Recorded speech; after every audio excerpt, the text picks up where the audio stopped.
Jose Benavidez Jr., Charlo, post-fight thoughts. Let's go. Push the weight and no flex. Flex alive is one in the six. Fit the runner, boy, you nigga, no question. You would run a motherfucker high stepping. Hey, you never had a big enough weapon. Motherfucker never learned your lesson. I'm an 88 pack nigga. I'm an 88 pack nigga. I mean, day walker, drink blood, trains out, full moon, motherfucker change like a hoe, nigga. I'm just a nigga from the hood trying to stack a little cheddar for the money. Drew Titan Bros on deck. Shout out to the mighty LDBC. Let's talk about it. Fight just ended. Jose Benavidez Jr. versus Jamal Charlo. And these are my thoughts. Well, a few things. First of all, for boxing, I'm glad to see Jamal Charlo back. If you notice, I didn't speak on him missing weight for a catch weight that he selected. That's weird to me, but it happened. But let's talk about the fight itself. Jamal looked, to me, he looked visibly rusty.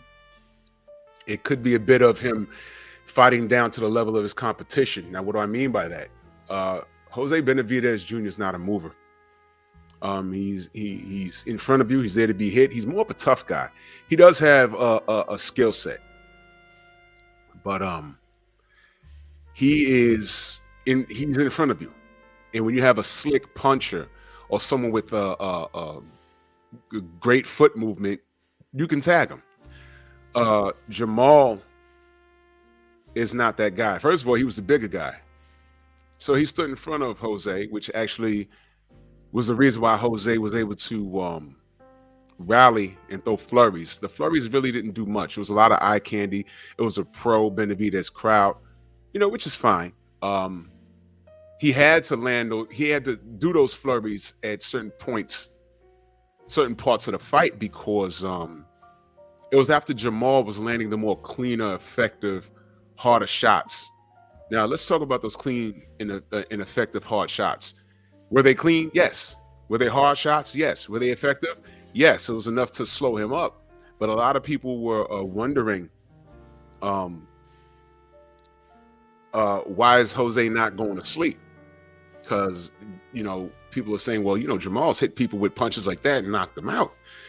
I can only suspect a couple of things. Maybe that time, he was out of the ring for 29 months, y'all. And maybe that time away from the ring, that's the rust. Maybe he's not committing to his punches as much. Maybe he's going to need some time to regain his foot placement so he can throw those punches in a hard and effective manner. Maybe. The other part is maybe Jose Benavidez is this weight actually made him stronger.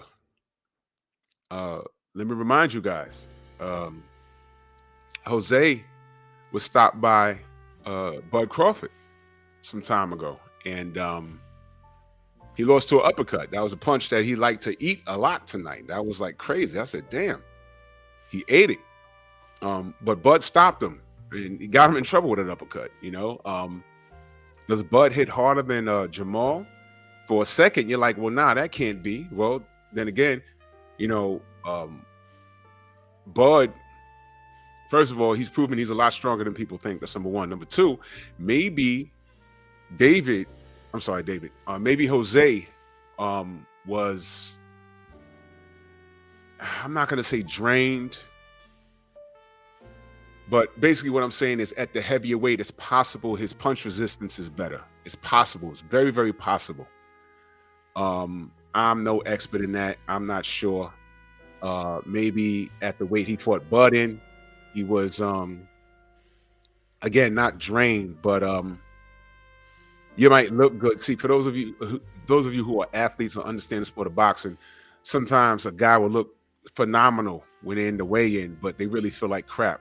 I remember watching Mikey Garcia at a weigh-in, and he made weight, and the cameras followed him when he got off the scales, and he damn near passed out, and he had to drink like 8 Gatorades and a Nutriment or something. And he was like, you know what, this is it. I can't make this weight anymore. I saw another, it was an MMA event, and some guy had to get help to the scales so he can make weight and got helped off the scales. I was like, he's fighting the next day? This is ridiculous. I remember Miguel Cotto was made when he was fighting Manny Pacquiao. I don't know how he was a WBO champion. If I'm not mistaken, he was a WBO champion at 147, and Bob Arum made him come in at 145. So, and he looked, if you go back and look at those pictures, he looked phenomenal at the weigh-in. He had a six-pack and he looked great, but he'll tell you, yo, look, I didn't feel good. And it showed. It showed, and he didn't feel strong. So maybe Jose Benavidez' punch resistance is better at 163, whatever the weight was. Maybe. Now, Jamal's performance, I rated a C because I need to see more. Benavidez was right in front of him to be hit, man. So basically, this was kind of like made to order. And again, he might have been fighting down to the level of competition. It seemed like he was just getting rounds in at the time. Now, I will say this. Around round 7, I was wondering if his corner was going to stop it, because he was just taking too many shots. And this, and Jose is a tough guy, man. He's a tough guy, and he's not going to quit. But sometimes you got to look out for the welfare of the fighter, man. And that's their dad in the corner. And I know you're used to seeing your son catch wreck like that, but I mean, come on, man. These are the fights right here. You might not, because he walked out of there and he was smiling and everything. But in about 3 years, when he starts forgetting his name and he starts catching seizures and stuff, you're going to turn back and look at stuff like this. Because I didn't like that, man. He really had no answers. And it got to the point where Jamal was landing at will pretty much. So there goes that. Now, what do I see? What do I want to see from Jamal? He wants money fights. Look, man, I guess he's going to 168. Does he want the winner of David and Demetrius? Probably. I don't like that fight.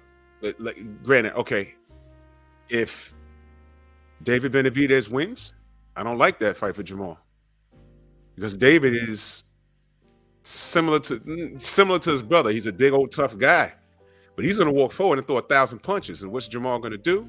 The Jamal we saw tonight loses to David. Andre, what's he going to do? Move with Andre? I don't know. That fight hasn't started yet, so I don't know. I don't know what he does with him. Canelo, forget about it. Forget about it. This version of Jamal Charlo does not beat Canelo Alvarez. Forget about it. I don't even know if this version of Jamal Charlo beats Bud Crawford. And that's a fight that people want to see. Now watch this. What about Caleb Plant? There's some history there. Does he beat Caleb? I don't know. So only he knows. The interview, the post-fight interview, he looked like he wanted to cry there. So obviously there's still something going on there. What's next for him? Y'all let me know. But he did a good job with what he was able to do against Jose. But to me, Jose was kind of made to order. I'm kind of torn. I'm still concerned, but I'm kind of torn. But y'all let me know what y'all think. Bronx on deck. Move!